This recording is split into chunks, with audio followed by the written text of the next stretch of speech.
everyone, it's Mary from Mantras and Mangoes and welcome to another video. I'm so sorry, I'm just sitting in my bedroom and they're doing construction work out there, so I'm sorry if you can hear like some chainsaws or something happening, but I'll try and like put music over this so you can't hear it and you can just hear my voice. So today's video is going to be February Q&A. February, did I say that right? February. Anyways, it's a word that I really can't say.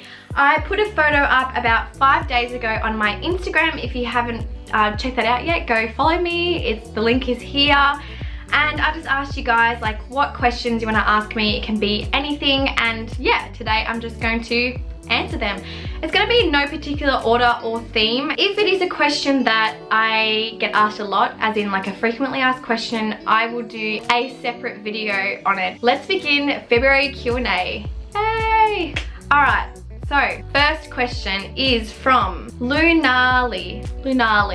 Okay, was it scary for you to move far away from everything you know? It wasn't really that scary for me because I feel like Australia isn't that far away. I can just jump on a plane and I know that I'll be home. And you know, as you get older, you kind of realize that you need to live your life and do what you want to do. And I know family is really, really important and everything, but we live in the 21st century. Everyone is literally only a Skype call away, a FaceTime call away. You have constant connections with everybody around you without them actually even being there. So it wasn't really scary for me because I literally can just call my parents right now on Facebook and talk to them and it's fine and it feels like I'm back home. So this is from Zanderson 1988.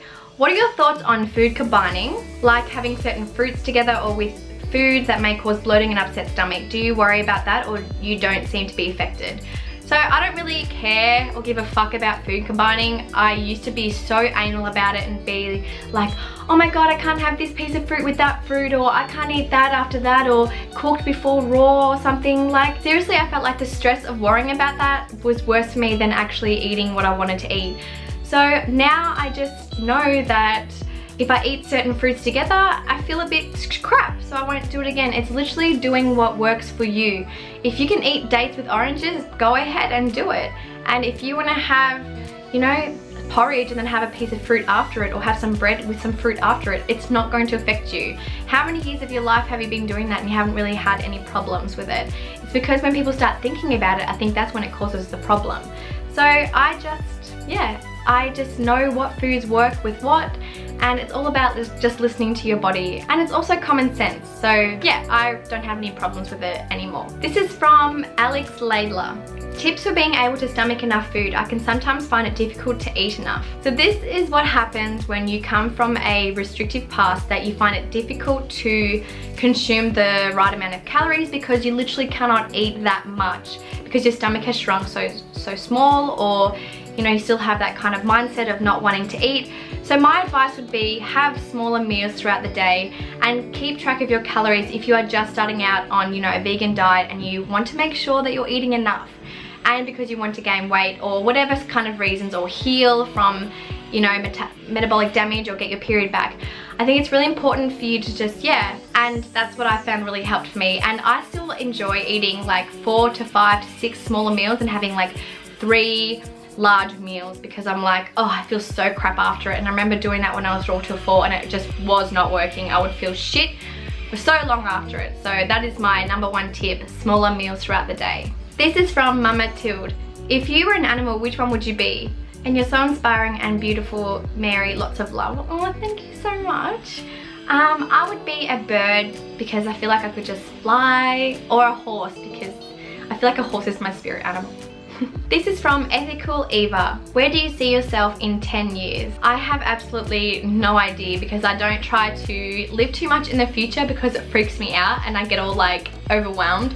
So I just try to live in the now. Like I just think that life is so unpredictable, anything can change, and if you plan things for the future like 5 to 10 years ahead, then if that doesn't happen, will you be disappointed, or will you, and it could go 2 ways. Maybe you could strive for that goal, but I just think life is so unpredictable and I am so indecisive that I change my mind every single day of what I want to do. But the #1 thing that I do see myself, where I see myself in 10 years, is happy, and that's what we should all aspire to or for. Yeah, to be happy. This is from Annie Sophia. Which horoscope sign are you? So technically by the Western astrological chart,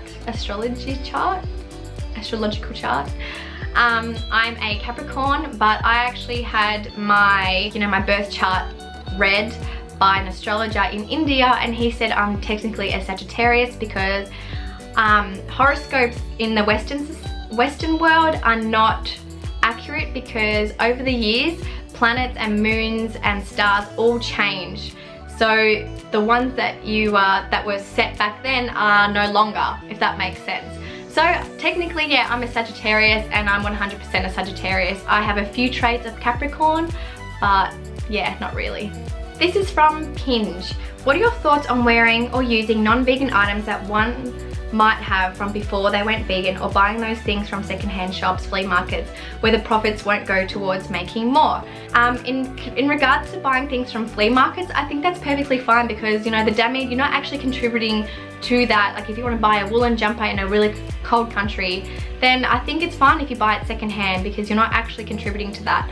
But at the same time, if you can find other options, then that's even more great. But yeah, I think it's better than buying a synthetic jumper that's made from plastic from a large corporation like H&M or something like that, if that makes sense. So it's a bit of a funny one there, but I think it's personal choice, to be honest. This is from Happy Vegan 09. What do you think about taking supplements? Okay, so I think on a vegan diet, it is absolutely crucial, like I'm not even kidding here, it's so crucial for you guys to take B12, and don't slack off on it. Go now and take your B12, or purchase B12 and take it every goddamn day. Seriously, I used to think that it wasn't such a big deal and I can get it from everything, but it's such a complex vitamin, and yeah, it's really hard to explain. So I'm going to leave a few links down below from Dr. Michael McGregor from nutritionfacts.org. He really talks about it and explains it quite well and how much we need it. This is from Yogi Vegan. What are your thoughts on practicing yoga during recovery from an eating disorder? I think you should go for it. I think it'll be really great. I did it when I was recovering. It really keeps you calm. It helps you focus on your breathing and your own thoughts and listen to your body, and I think it's really important. So I definitely recommend it. This is from What's Mine in This World. What do you need to be happy? Like 5 things you need in your life. Family, friends, like a good support network, so that's pretty much like 1. Is that 1 or 2 or 3? Good food, like clean drinking water, and love. Nothing materialistic, because that comes and goes, but true happiness comes from within and not materialistic products. Okay, so this is from Elvira Frolin. What were your thoughts on veganism before you went vegan yourself? I used to think vegans were like kind of a bit weird. I actually were a little bit jealous of them every time I'd meet a vegan or a vegetarian, because I'd be like, oh, I wish I could do that, because I loved animals so much, but because of my eating disorder and what I've been told growing up, I thought, no, I need meat to survive, and meat's high in protein, it's gonna keep me slim. So I kind of just really was uneducated, and yeah, and now look where I am. Crazy passionate vegan here. This is from CLRCNNR. Connor. I don't know how to say that. Clay Connor, maybe it's what it's short for. Anyway, she says, how do you and Bo afford to travel so much? So I've done a video on this countless amounts of times, but we literally saved so much before we left on our travels. We sold our car, we sold our lives, we sold our social life, we gave up a lot of things, and we were very vigilant with our money while we were traveling. Like we, ate cheap, we, stayed in relatively cheap accommodation, but yeah, it was all about the balance kind of thing. And I also make money from my business, Mantras and Mangoes, such as my products, my health coaching, and of course YouTube, which I think is really awesome, because I couldn't do it without you guys and your support and everything. So I think anyone can do it, and yeah, it's really just about being consistent and just following your dreams and working really hard. This is from InsPhoto007. How did your family react when you decided on being a vegan? They were like really awesome about it, surprisingly, and Dad was like, oh yeah, well I want to be vegan too, and Mum was like, oh yes, I want to lose weight. If you're gonna be vegan, I want to be vegan, I want to lose weight. Filipinos.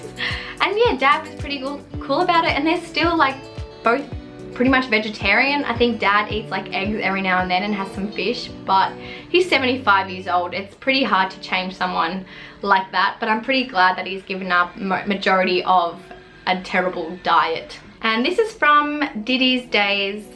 What music do you like to listen to? I like to listen to a lot of classics like 90s music and chilled hip-hop, indie, anything really. I love all music. Jazz, I love old school, like Otis Redding, I absolutely love him. So just anything. Like a few of my favorite bands are like Red Hot Chili Peppers, Pearl Jam.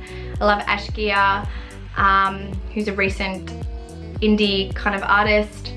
Love Beyonce. Who doesn't love Beyonce? Love Michael Jackson.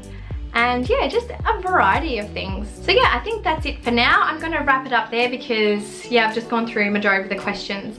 There are a few in there that I think I might do like more videos on, like my fitness routine, my eating disorder story, and how I deal with anxiety and everything like that. But yeah, I want to do, they're on my list to do videos for, so they will be coming shortly in the next few weeks, so please stay tuned. Make sure you add me on Snapchat, Instagram, check me out on Patreon. Also, I'm offering coaching and I have t-shirts now on sale on my website, so check it out as well. Don't forget to give this video a thumbs up and comment down below. I will reply to you ASAP. And yeah, thank you so much for watching and I'll see you guys next video.